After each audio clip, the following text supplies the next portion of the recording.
Mon fils est bipolaire. Il a été diagnostiqué à l'âge de 31 ans et il a 40 ans actuellement.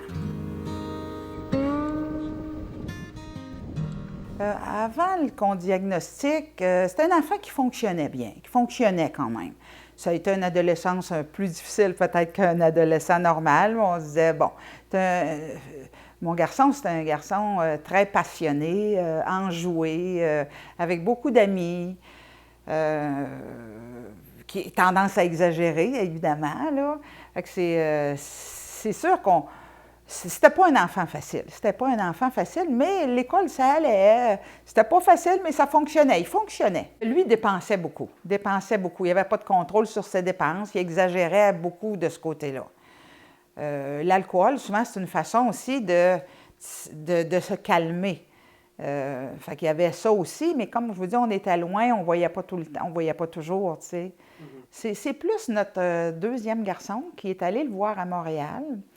Et puis, là, mon plus vieux, il a raconté qu'il voulait se partir une compagnie, puis qu'il achetait des voitures à chacun de ses employés.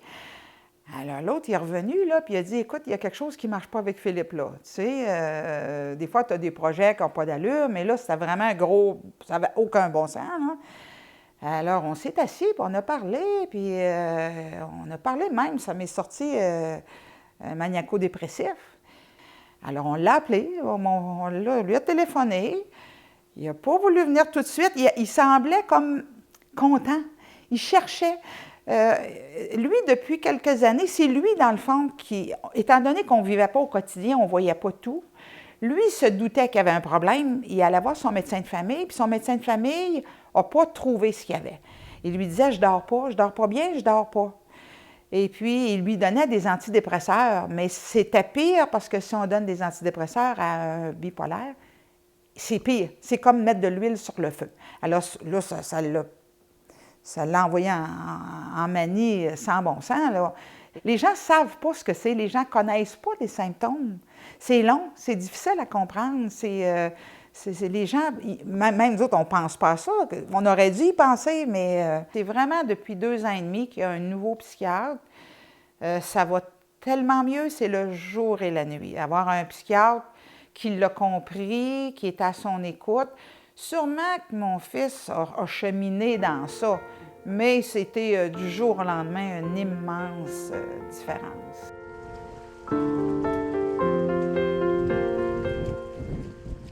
Quand on est arrivé à l'hôpital en Estrie, on était dans la salle d'attente, on a fait l'attente, bon. Et puis, sur un mur, il y avait une affiche de l'APAM. Et puis, il était écrit pour les gens, les parents ou les frères et sœurs, les parents, des gens qui ont des maladies mentales. Alors, c'est mon garçon qui m'a dit, « Bien, maman, tu devrais aller à ça. » Puis, je suis allée. Quand il est reparti à Montréal, je suis allée rapidement.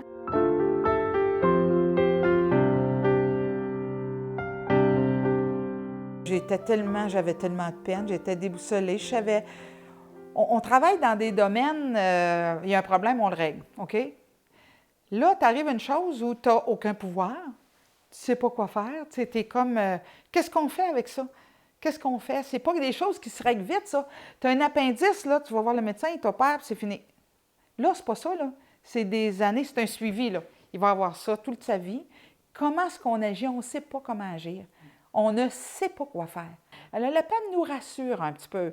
J'ai été allée la voir une fois, Annie, puis j'ai dit, je sais pas, tu sais, elle me dit, vous ne pouvez pas faire plus que ce que vous faites actuellement.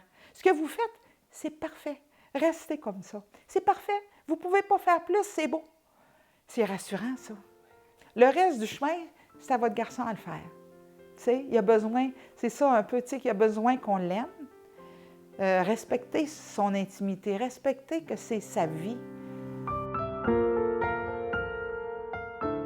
Une des choses qui est importante, c'est de prendre soin de nous. On ne peut pas être aidant si on ne prend pas soin de nous. Pour être aidant, il faut être de bonne humeur, il faut être heureux, il faut être solide sur nos pattes. J'avais la chance d'avoir un emploi que j'adore, un mari que j'adore. C'est chanceuse.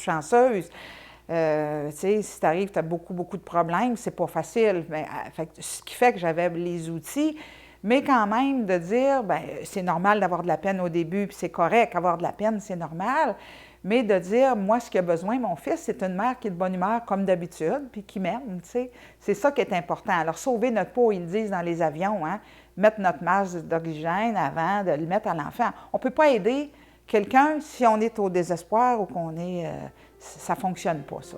Alors, moi, la PAM m'a aidé... j'avais un repère, si j'avais trop de peine, j'avais quelque chose, j'y allais. Ils me voyaient.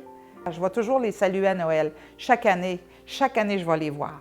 Puis je leur dis merci pour tout ce que vous faites. Merci beaucoup. Vous êtes vraiment extraordinaires.